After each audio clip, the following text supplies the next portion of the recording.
Hello, जय श्री कृष्णा।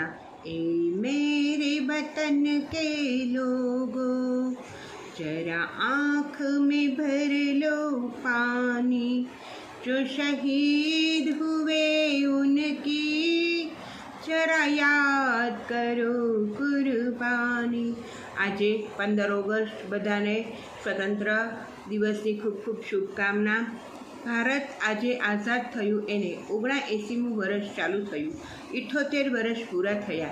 જ્યારે 75 વર્ષ પૂરા થયા, રજત જયંતિ મહોત્સવ આપણે ઉજવ્યો હતો, ત્યારે નરેન્દ્ર મોદી દ્વારા એવું કહેવામાં આવ્યું હતું કે હર ઘર તિરંગા।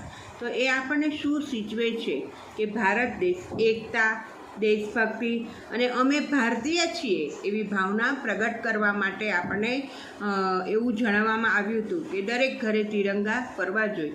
આપણા તિરંગાના 3 કલર, કેસરી, સફેદ અને લીલો। લીલો આપણા દેશને હરાભરા રાખશે, સફેદ શાંતિનું પ્રતીક છે અને કેસરી કલરથી આપણે બધા વીરતાના પ્રતીક છે એવું કહેવામાં આવશે, બરાબર। તો આપણે હંમેશા આપણા દેશ માટે એકદમ તૈયાર રહેવાનું છે કે હમણાં દેશ ઉપર કોઈ પણ જાતની આપત્તિ આવે, ધારો કે આપણે કોરોના હતું તો બધા એકબીજા માટે ખૂબ જ મદદ માટે તૈયાર જ હતા, ત્યાર પછી કોઈ પણ આફત આવે છે તો આપણે બધા એકબીજા માટે હંમેશા તૈયાર રહેવાનું છે। એ ભારત દેશની નિશાની છે।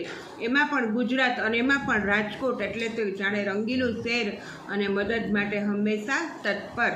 અને આજે બીજો કયો દિવસ છે તો કે શીતળા સાતમ। શીતળા સાતમની બધાને ખૂબ ખૂબ શુભકામના અને બધા જ શીતલા માતાજીના દર્શન કરશું, એમના આશીર્વાદ લેશું કે અમે સદાય સ્વચ્છ રહીએ અને આપણું આરોગ્ય સારું રહે।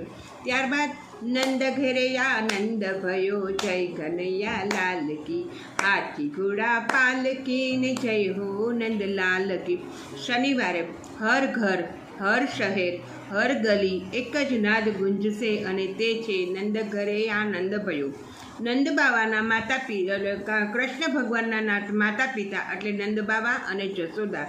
આપણે એવું માનીએ છીએ કે કૃષ્ણ ભગવાને બે માતા પિતા છે, એક જન્મદાતા છે દેવકી અને વાસુદેવ, અને બીજા છે પોષક માતા પિતા, એ છે નંદ બાવા અને જશોદા।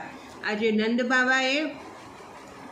બાવાને કેટલો લાભ સરસ મળ્યો કે કૃષ્ણનો જન્મ 9મના દિવસે સવારમાં એમના ઘરે એવું બાળકનું મુખ જોયું, મુખ દર્શન, ત્યારે એમને થયું કે આ તો કોઈ મારા ઘરે અલૌકિક બાળક જ આવ્યું છે અને એને આપણે કાના તરીકે ઓળખી છીએ। અને હર હવેલી, હર શેરી, હર એક જ નાદ ગુંજશે, નંદ ઘરે આનંદ ભયો, જય કનૈયા લાલ કી, નંદ ઘરે આનંદ ભયો, જય કનૈયા લાલ કી।